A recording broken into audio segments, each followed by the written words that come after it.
এ বাপুরে বাদ কেউ আছেন নাই বাইরন? কেন রে বাপুরে, তুমি চিনলাম না।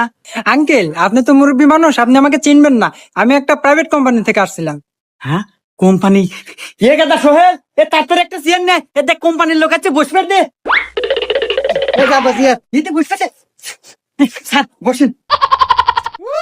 এ গাদা, এই তো দেহে মনে হইতেছে বাপ সবচেয়ে সরকারি অনেক বড় অফিসার। শোন, আমাকে মনে হয় কোন অনুদান দিয়ে বেড়াচ্ছে, কথাবার্তা এইভাবেই অনেক হাপা এবারে কথা কই। আচ্ছা আচ্ছা।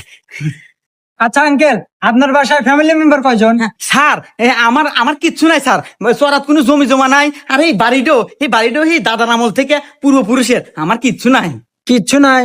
আচ্ছা আঙ্কেল, বাদ দেন। আপনার বাড়িতে টয়লেট কয়টা আছে? ইয়াবা, নাই নাই নাই নাই কও। ও, টয়লেট দিব মনে হয়, তাই না? আচ্ছা আচ্ছা।